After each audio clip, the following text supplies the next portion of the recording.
besar saya mendapati mostly ya, saya mau berkata mayoritas. Orang yang paling banyak luka dan teriritasi dan sebagainya justru berada di tengah-tengah pelayanan. Ya, mengerikan. Itulah kenyataan dan realita, itulah fakta. Sama seperti saya sebelum saya masuk ke dalam sebuah pelayanan, saya mencoba menahan, saya tidak berpindah ke pelayanan satu, nggak cocok, saya pindah lagi pelayanan yang lain atau gereja yang lain, enggak. Sekali saya mengambil keputusan dan Tuhan berkata, aku mau kamu masuk ke Mahanaim, saya masuk ke Mahanaim, dan saya tidak pernah pindah gereja ataupun pelayanan yang lain, sekalipun di dalam hati saya tertarik dengan pelayanan, bergabung dengan pelayanannya Ibu Indri Gautama, tetapi Tuhan tidak pernah kasih. Saya punya sebuah idealisme tentang Ibu Indri Gautama. Saya berkata, Bu Indri keren. Saya bilang, saya cocok dengan visi beliau, saya cocok dengan gaya pelayanan beliau, saya cocok dengan gaya hidup dan lifestyle-nya beliau, saya lebih cocok. Saya jauh hari sudah mengenal Ibu Iin pelayanan Mahanaim, saya jauh-jauh hari juga kenal dengan Ibu Indri. Saya kenal dua-duanya. Bahkan saya lebih kenal Bu Indri daripada Ibu Iin dengan pelayanan Mahanaim.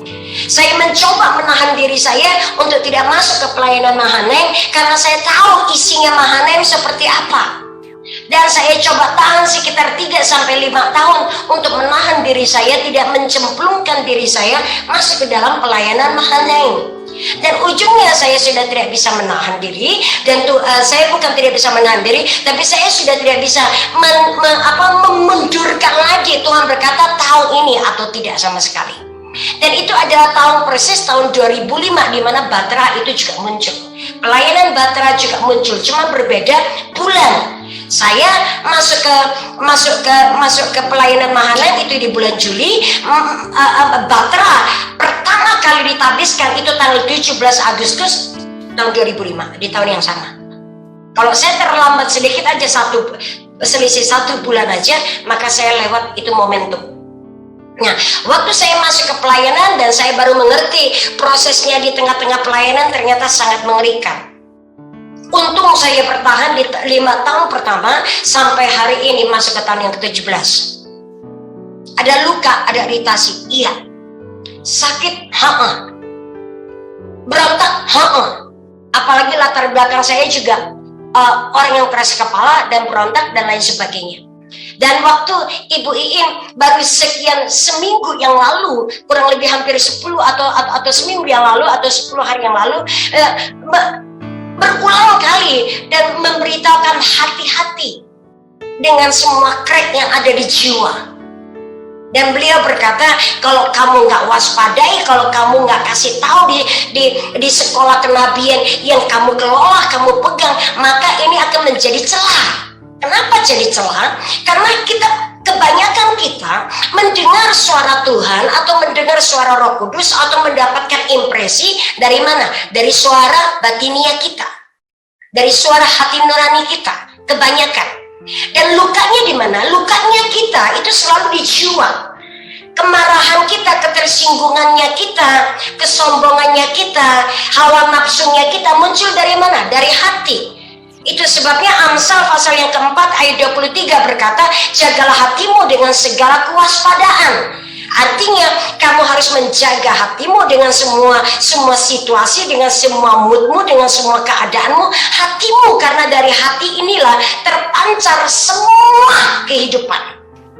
Karena dari hatilah muncul yang namanya keinginan, dari hatilah muncul yang namanya segala sesuatu bermuara dari mana? Dari hati.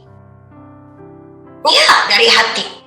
Nah, Tuhan berkata, kenapa nabi-nabi palsu di hari-hari terakhir ini, dan saudara pelajari ya, kalau Tuhan berkata, aku akan membangkitkan sebuah generasi yang namanya yang akan mewariskan yang namanya jubah kenabian, jubahnya Elia.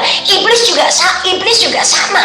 Iblis akan memunculkan nabi-nabi palsu yang karena lukanya tidak pernah sembuh, yang lukanya tidak pernah disembuhkan, yang lukanya tidak pernah dibuka, yang kekecewaannya tidak pernah diberesin oleh Tuhan. Nah, nabi-nabi palsu inilah yang akan muncul.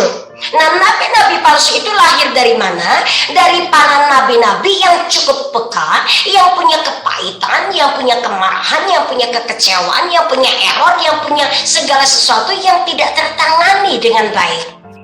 Dan mereka inilah yang dimanfaatkan oleh roh penyesatan. Kenapa hari ini dan malam ini saya mau bicara lebih detail? Karena saya tidak kepengen dan saya juga tidak mau bahkan diri saya sendiri dicap menjadi nabi-nabi palsu atau dipecundangi oleh yang namanya spirit kepalsuan atau penyesatan. Dan ini terjadi kepada setiap orang loh. Terjadi kepada setiap pribadi.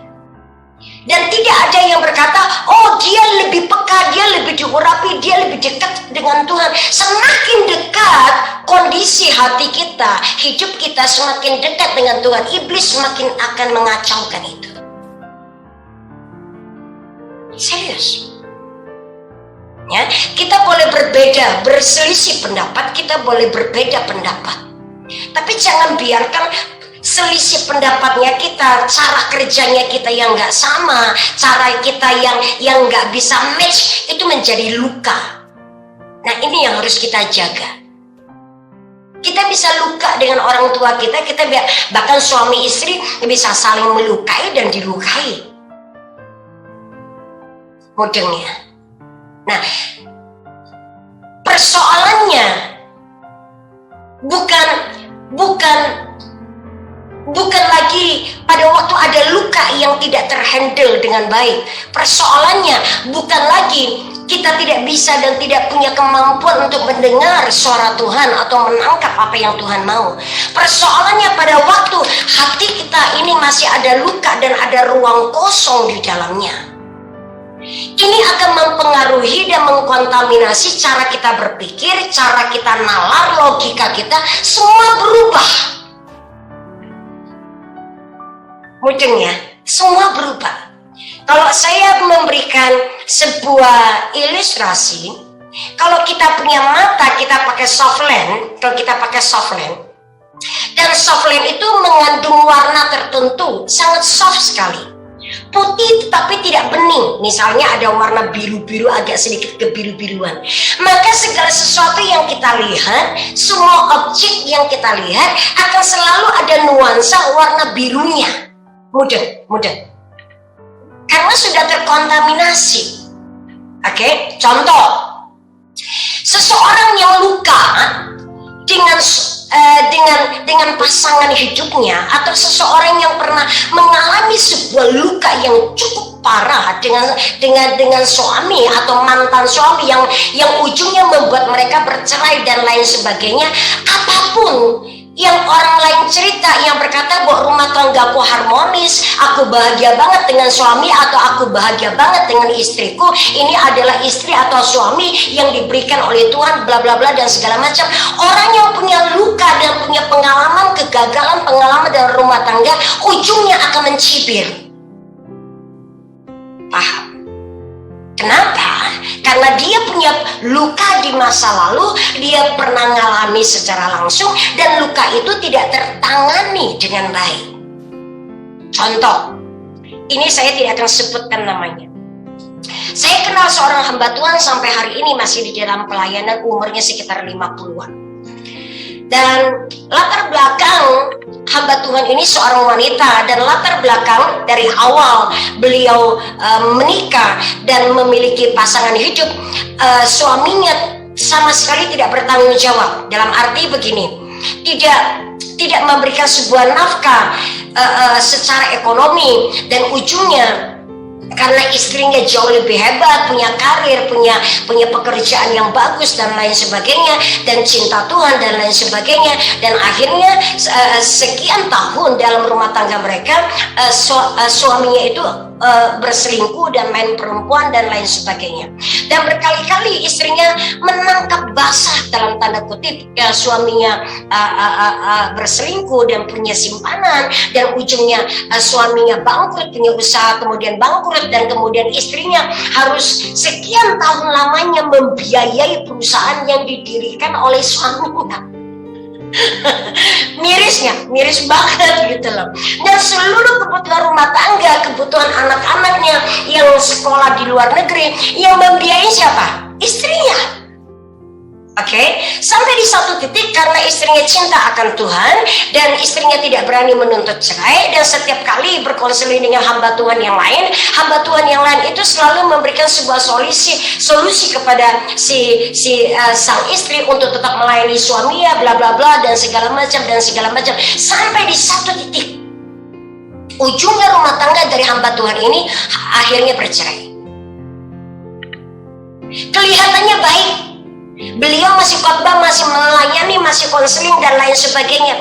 Tapi satu kali ketika ada seseorang yang datang dengan punya pengalaman yang sama, rumah tangganya berantakan, ia punya suami yang mirip dengan mantan suaminya. Nasihat apa yang terjadi? Nasihat apa yang keluar? Saudara tahu nasihatnya apa? Cerai aja, Bu. Tanpa mikir, tanpa lagi mendengar, dan tanpa lagi berdoa. Cerai aja, Bu. Menurut saya, itu sebuah advice, sebuah nasihat yang terkontaminasi karena luka yang belum sembuh. Pasti. Betapa bahayanya kalau kita dapat predikat orang yang peka mendengar suara Tuhan, dan tanpa kita berdoa dan bergumul dan membersihkan semua kontaminasi, semua pencemaran di dalam hidup kita, dan waktu kita melayani, maka yang murni ini akan tercampur. Halo, akan tercampur. Kalian cukup paham? Oke. Nah, ini yang disebut dengan Nabi ada kemungkinan ruang kosong yang dimana iblis ini akan tumpangi dengan roh penyesatan atau roh antikris. Dia akan menyesatkan dengan nasihatnya kita, dengan cara kita menangkap suara Tuhan, dan suara Tuhannya tidak salah. Semua impresi, semua suara Tuhan yang kita dengar itu kan harus kita olah dengan logika kita, biar bagaimanapun. Betul enggak? Mei Makassar lagi nunggu kamu itu sudah masuk belum? Dari tadi aku lihat Mei bolak-balik keluar masuk. Oke. Nah, iya, signalnya lagi nggak bagus. Karena suara Tuhannya nggak salah. Cara kita dengar dan nangkap suara Tuhannya tidak salah. Tapi yang salah adalah pada saat hati kita mulai memproses dan mencerna dan mencoba menerjemahkan, menangkap dan menerjemahkan suara Tuhan itu yang terkontaminasi. Halo, ini bahaya. Dan nabi-nabi palsu ini yang tiba-tiba muncul dan dipecundangi dan ditunggangi oleh iblis adalah mereka yang peka, mereka yang cukup tajam, mereka yang cukup dekat dengan Tuhan, dan mereka yang kecewa, marah, sakit hati, dan lain sebagainya. Luka sekecil apapun atau sebesar apapun, kalau kita tidak pernah membiarkan Roh Kudus memproses hidup kita, membentuk kita, mendidik kita dalam perjalanan kita, akan bahaya. Saya tidak mayoritas itu karena pengaruh masa lalu orang tua kita, mayoritas. Sebagian lagi karena pengalaman perjalanan kita. Makanya saya selalu berkata, pengalaman kita itu bukanlah sebuah kebenaran yang hakiki. Pengalaman kita yang kita lewati, yang kita lalui bersama dengan Tuhan itu menjadi sebuah pembelajaran. Tetapi itu bukanlah sebuah kebenaran mutlak. Sehingga kita nggak bisa memaksa ini yang benar, nggak bisa. Point of view-nya kita jangan sampai tercemar. Kita punya pengalaman yang baik, kita punya pengalaman yang tidak enak, kita punya pengalaman yang tidak baik dan segala macam. Cukup paham ya? Nah ini yang kita butuh belajar. Biar bagaimanapun, sehebat-hebatnya kita, sepeka-pekanya kita, sesuper-supernya kita diurapi oleh Roh Kudus, nalar itu masih jalan loh. Logika kita masih tetap kita pakai. Kalau kita banyak dengar, jangan pakai otak, jangan pakai pikiran, itu salah.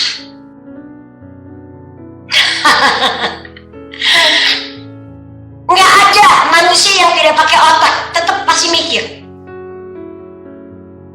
Cuman yang Tuhan berkata, barang siapa yang mengandalkan kemampuan dirinya sendiri akan terkutuk. Itu artinya barang siapa yang mengandalkan kekuatan manusianya, itu yang terkutuk. Bukan jangan pakai otakmu. Kalau Tuhan berkata jangan pakai otakmu, ngapain Tuhan ciptakan kita dengan otak?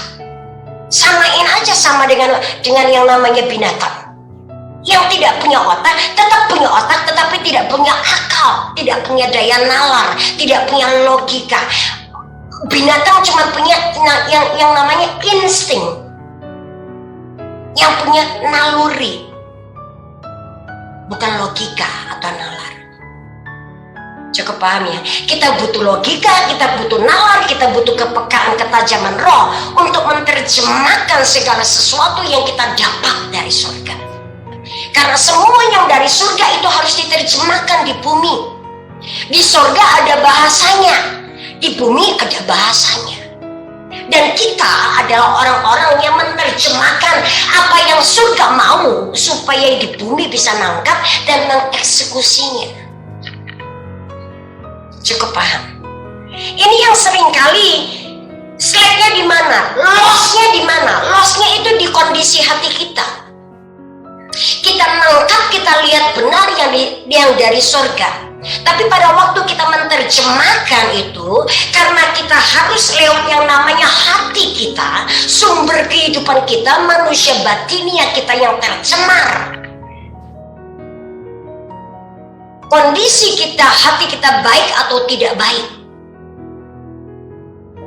itu mempengaruhi hasil output waktu kita menerjemahkannya. Satu lagi yang terakhir, sebuah perumpamaan. Ada segelas air, kalau kita sediakan segelas air, gelas yang bening, kemudian kita kasih 3/4 air putih yang bening, yang jernih. Kemudian kita isi tetes sekian banyak kecap yang ada di bawah. Kita endapkan. Dalam satu gelas yang ada kecap di bawahnya, setelah kita endapkan sekian jam, air yang di atas itu akan putih tetap. Tapi kecap akan terendap, tetaplah kecap yang berwarna hitam.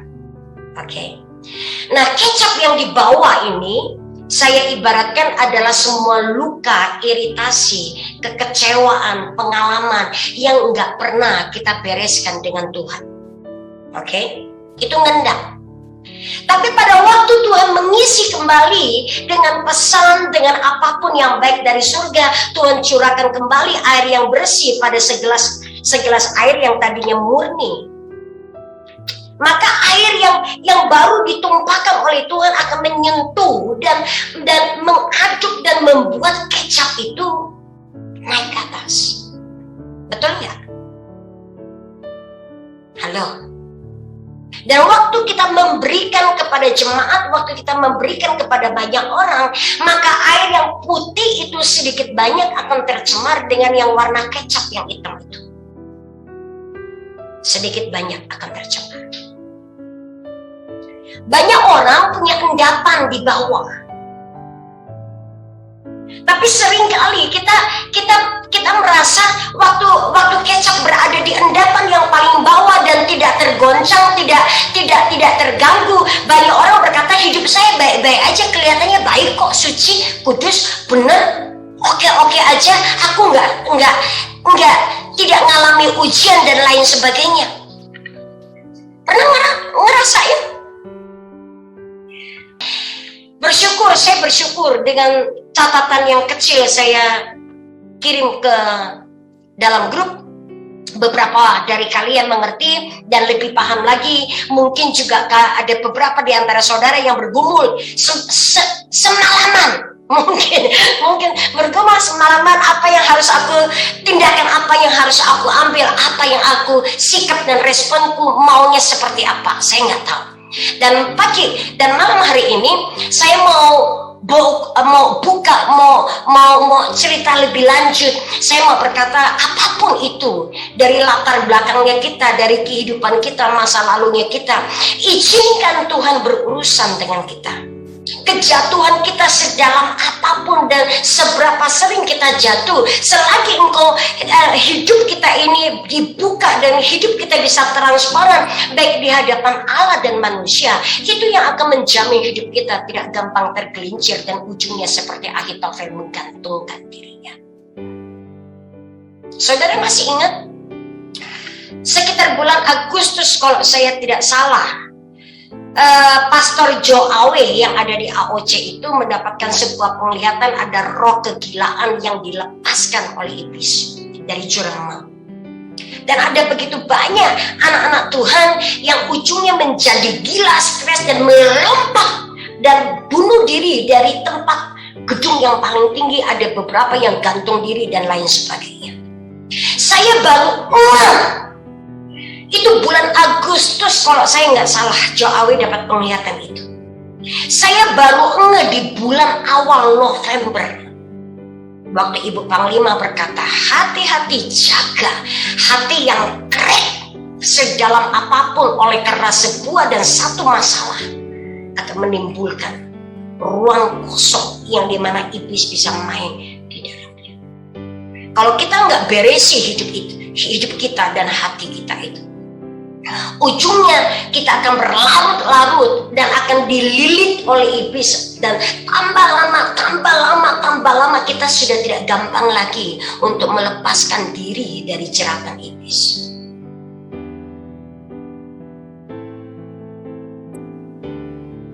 Cukup paham, ini lebih dari 30 menit loh. Saya mengulang kembali apa yang saya sudah sampaikan semalam. Saya berharap dan berdoa ini lebih gampang dimengerti. Oke?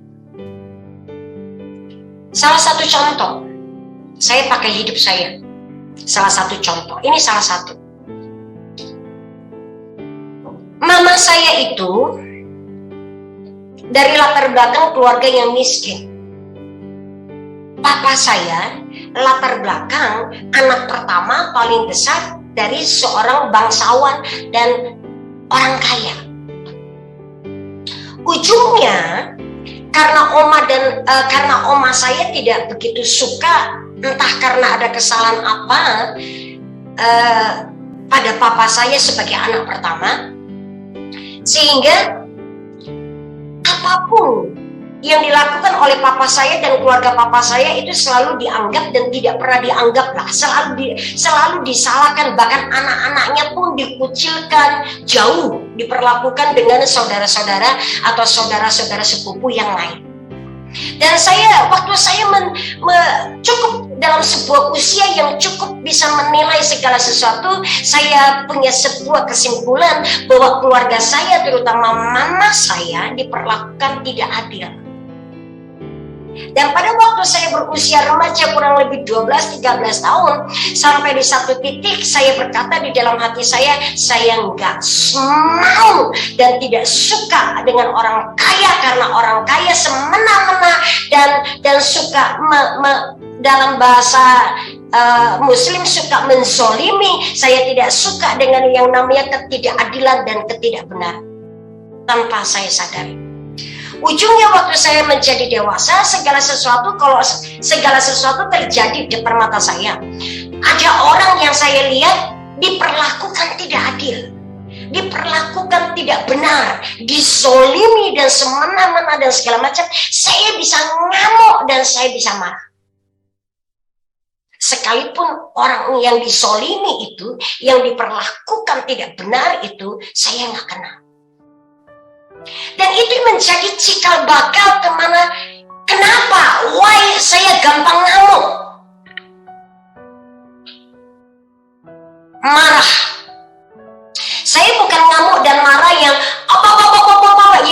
yang istilahnya yang receh lah, enggak. Saya bisa marah, ngamuk, menelontarkan sebuah statement perkataan kelihatannya santai, tapi itu menyakiti orang. Persis seperti yang dikatakan firman di dalam Amsal, menaruh garam pada sebuah luka yang terbuka.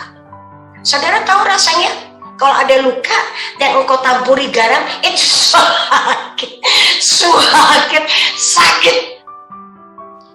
Ya, ada kecenderungan kalau kita marah dengan seseorang, perkataan kita tajam, setajam silet, lebih tajam dari silet. Pernah? Ada yang kayak begitu? Punya kecenderungan seperti itu? Kalau udah benci dengan seseorang, pengen rasanya itu memakai satu kalimat atau sebuah statement yang seperti pedang masuk di wajah. Pernah begitu? Kalau saudara punya kesamaan seperti di masa lalu saya, perbaiki dan berisi, ada luka di masa lalu. Saya butuh kurang lebih 7 sampai 10 tahun berurusan dengan itu. Sesuatu yang terjadi di masa kecil saya. Yuk. Jadi marahnya saya bukan gebrak meja, lempar barang, enggak.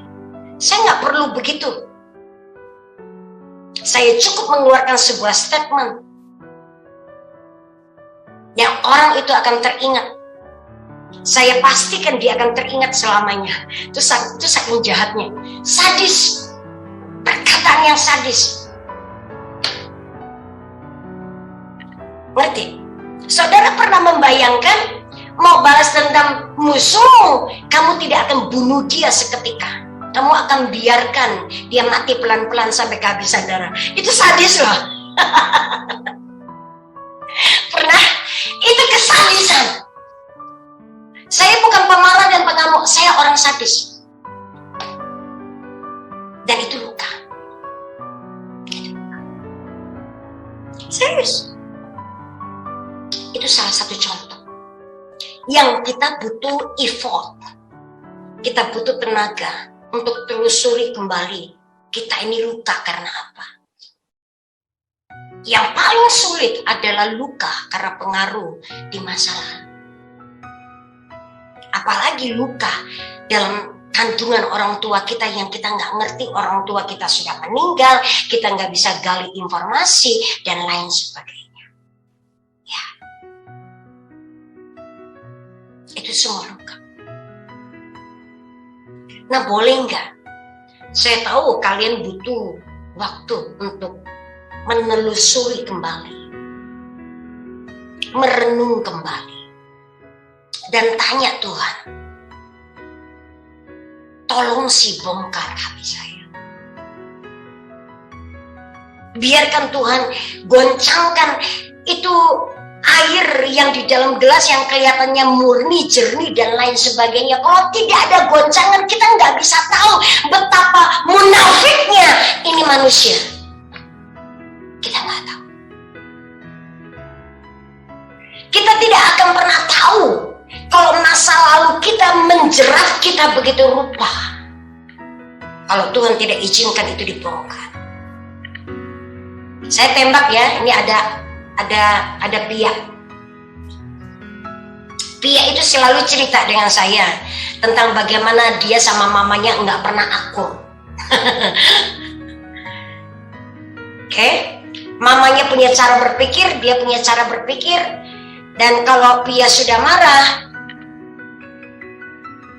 apapun yang diomongin sama mamanya dianggap angin lalu.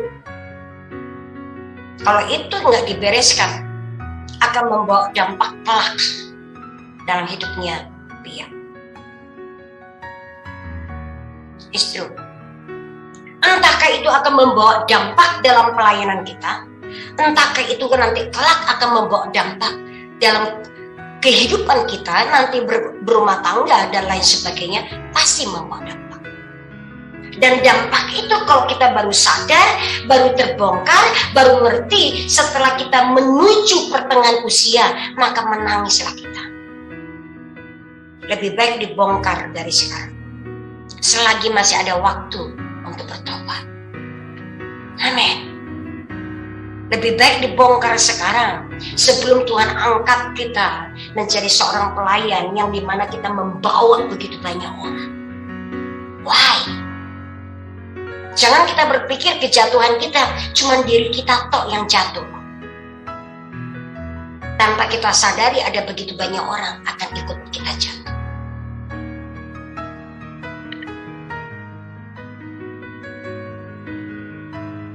Paham ya? Oke, saya rasa saya harus berhenti dulu sampai di sini. Saya tidak akan memberikan makanan yang tinggal klik buka mulut, makan, enggak. Saudara butuh belajar. Kenapa? Saya tidak akan menyediakan hidangan yang tinggal dimakan, fast food atau apapun. Saya akan coba lempar bola-bola tanggung supaya saudara belajar untuk menggali kebenarannya itu sampai sejauh mana. Supaya saudara belajar tidak cuma hanya menerima tinggal makan, tapi engkau harus merenungkan, engkau harus mencari sumber informasi yang berhubungan dengan ini semua. Supaya kita terlatih untuk mencari makanan kita. Kita terlatih mencari Tuhan. Tuhan, apa sih yang disampaikan oleh Elisa ini benar atau tidak? Engkau perhadapkan ke Tuhan. Salah satunya cara adalah saya tidak akan ngoceh terus. Engkau harus belajar untuk bertanya. Mana yang engkau tidak paham? Mana yang engkau butuh dijelaskan lebih lagi? Maka saya buka ruang pertanyaan. Kalau ada yang mau bertanya, masih ada yang belum jelas, saudara boleh unmute dan bertanyalah. Setelah itu di-mute kembali dan saya akan memberikan jawabannya dan bergantian demikian. Sehingga kita tidak ada noise yang masuk. Karena di Zoom, kalau ada satu suara ngomong, tiba-tiba lagi suara satu masuk, dia akan keret. Itu Zoom tuh begitu. Oke, jadi kalau mau satu mati, satu bertanya, satu di mute dan seterusnya. Sampai selesai, baru kita lempar. Oke? Tidak tahu siapa yang mau berespon, saya buka ruang untuk berespon, untuk kalian berespon.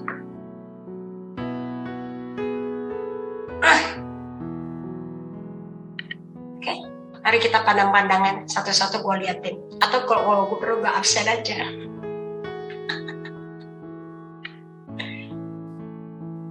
Atau butuh saya bacain satu-satu. Enggak kepengen bacain. Kalian nggak belajar dewasa untuk belajar. Ini saya mau berkata, koreksi hidupmu. Biarkan hidupmu dibongkar. Jangan punya sebuah paradigma cara berpikir kebenaran diri sendiri pada saat engkau datang ke Tuhan dan minta Roh Kudus untuk membongkar hidup setiap kita. Semua kita, termasuk saya. Sampai hari ini saya masih berteriak, Tuhan bongkar. Bongkar. Bongkar. Kenapa butuh dibongkar? Matius pasal yang ke-7 ayat 21, 22, 23. Jangan sampai itu terjadi. Bukankah firman berkata, bukankah aku menyembuhkan orang yang sakit, bukankah aku bernubuat? Dan di saat itulah Tuhan akan berkata, aku akan berterus terang, aku gak kenal kamu. Kenapa? Karena ada hal itu. Ngerti? Ini bahaya.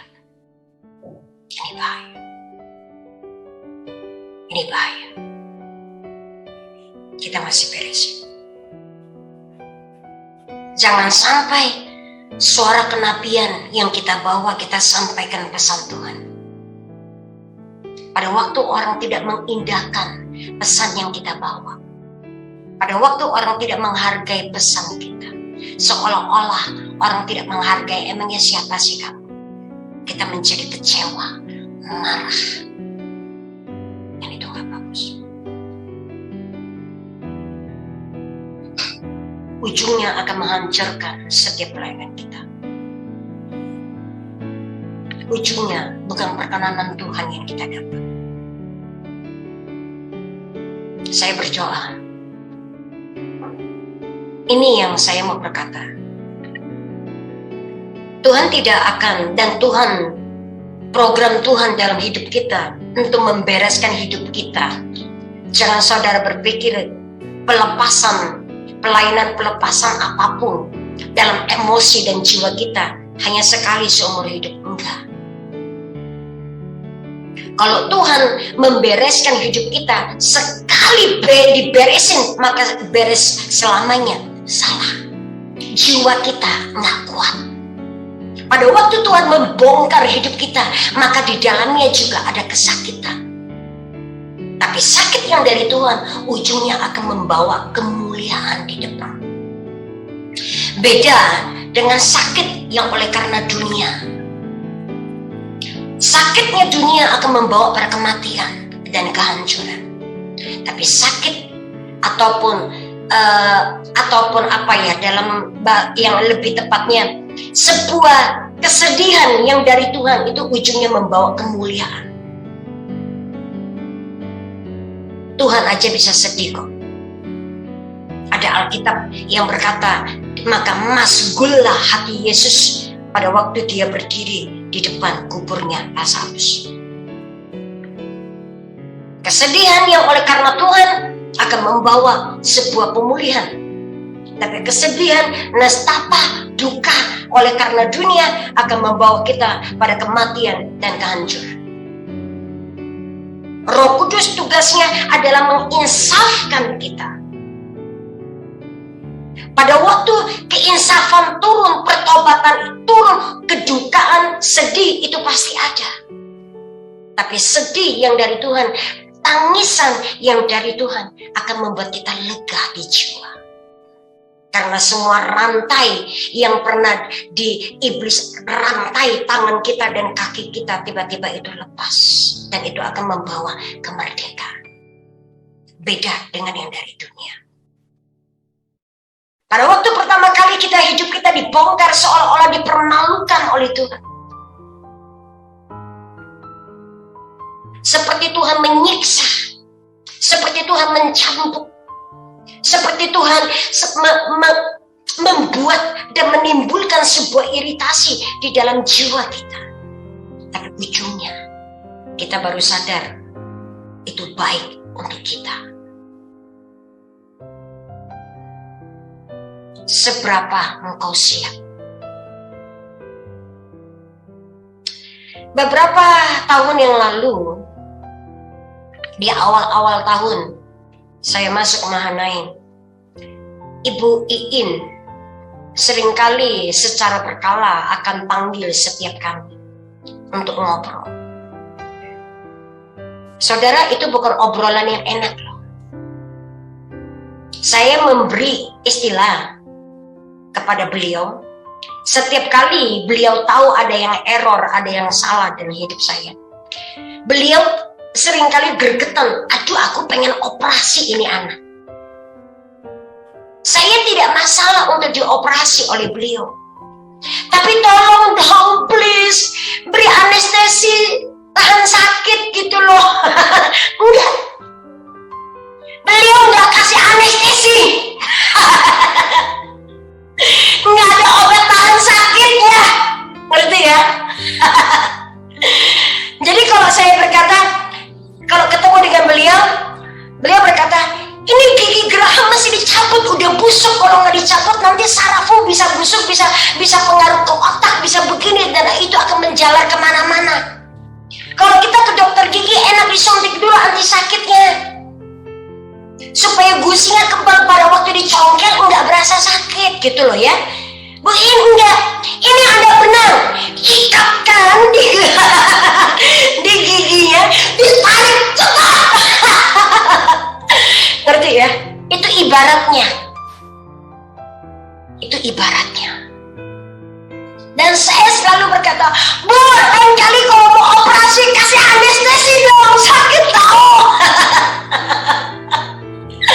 Kalau sudah ngalami pembongkaran dengan beliau, seminggu saya menghindari beliau, sakit. Seminggu saya nggak mau datang ibadah, seminggu saya nggak mau ngantor, daripada saya ngelihat wajah beliau saya sakit, saya bilang. Seminggu.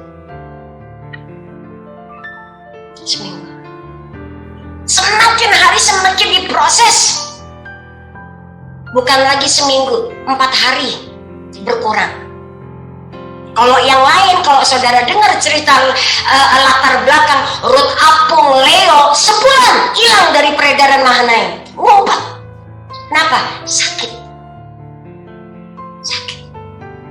Tapi kami ngerti beliau mengasihi kami. Sakit. Diperhadapkan lagi, diproses lagi. Turun jadi 2 hari. Sekarang dibentak di depan umum. Ujungnya emang iya, ketawa, sadar, tapi sudah gak sakit. Tapi sekarang beliau jarang membongkar kami. Jarang bongkar kami.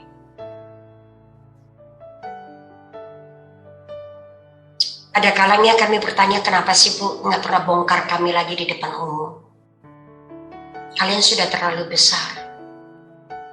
Saya juga sudah nggak punya tenaga buat bongkar kalian. Bongkar orang tuh capek tahu. Ngerti ya?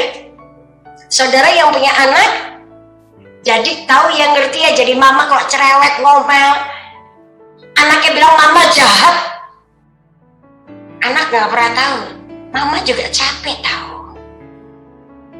Ya, kurang lebih seperti itu.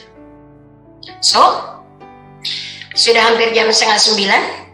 Kalau masih ada yang mau disampaikan, saya masih kasih kesempatan 1 orang lagi. Habis itu kita closing, karena kita akan isi cawan. Ada?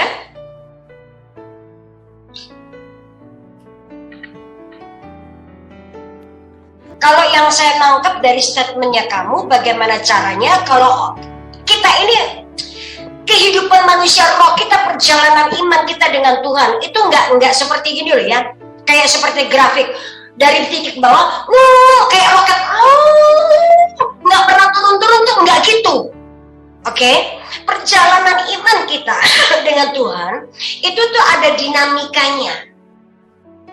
Ada orang yang naik, terus turun sampai mentok, baru naik lagi dikit, naik lagi dikit, naik lagi dikit, naik lagi dikit.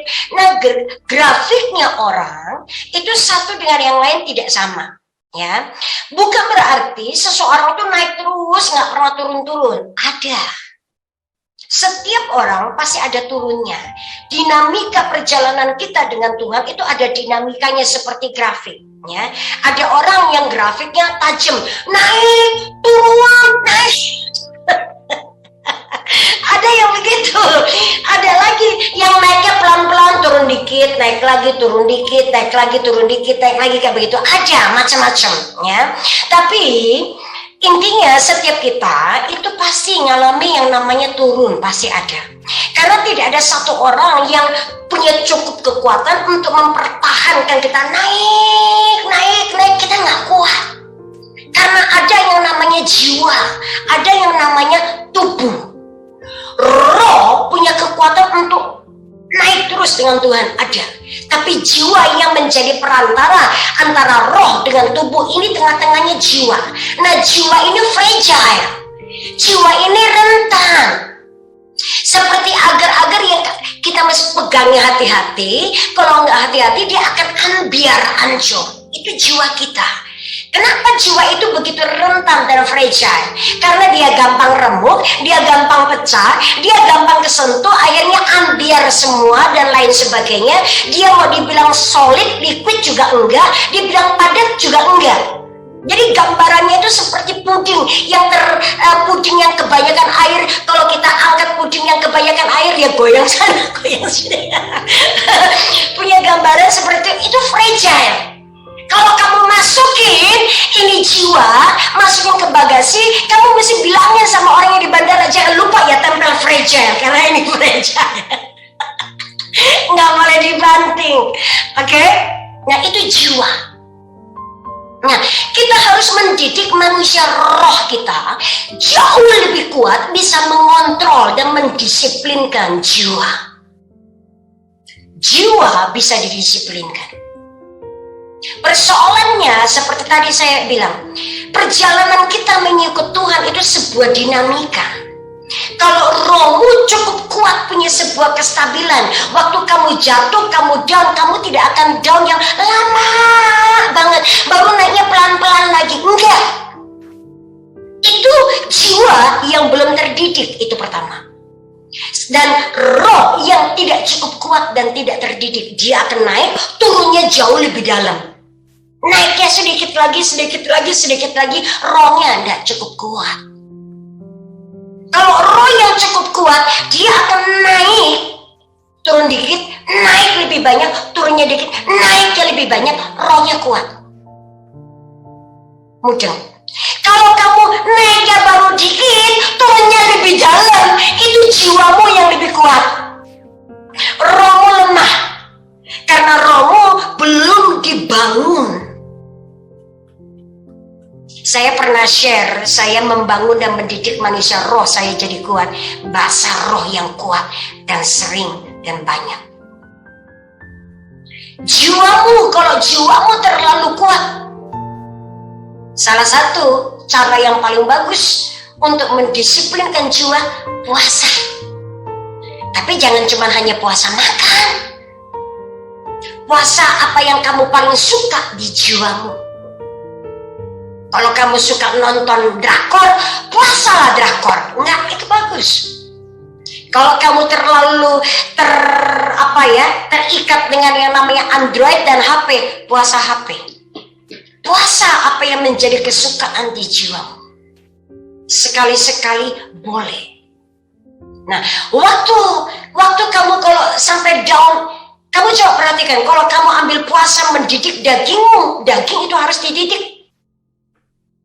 Ya, bukan berarti waktu firman berkata roh penurut tapi daging lemah. Oh, tuh kan benar menggenapi firman.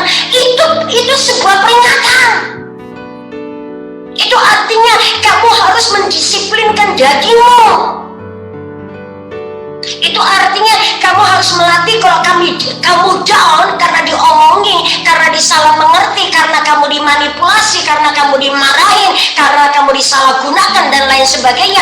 Hatimu marah, hatimu kecewa dan lain sebagainya. Kamu masih ngomong, hai jiwaku, Mei, ngapain lu tersinggung?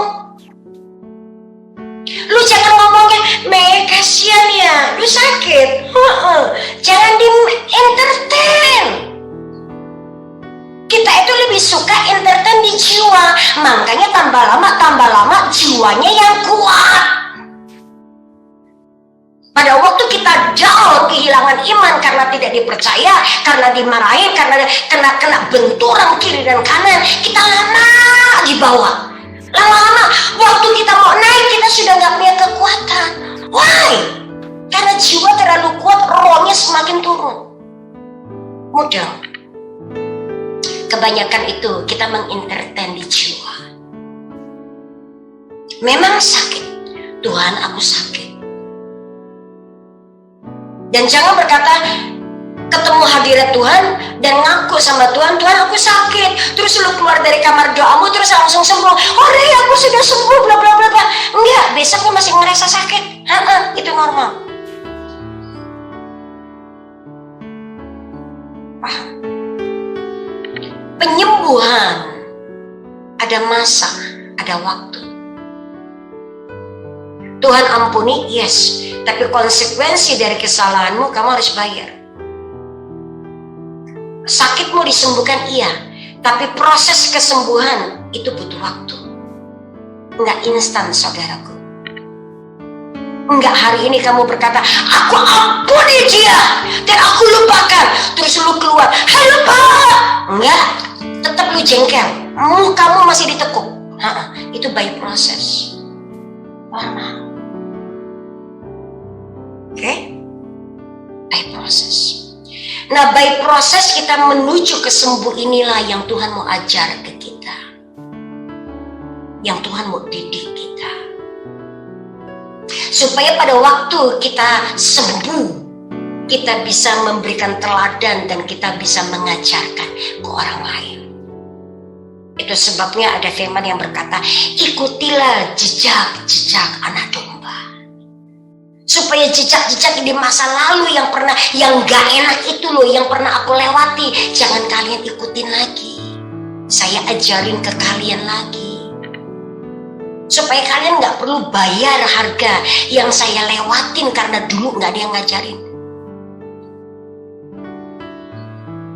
Itu yang dimaksud firman Tuhan, ikutilah jejak-jejak anak domba. Nggak ada yang tidak Tuhan pulihkan. Tuhan pasti pulihkan.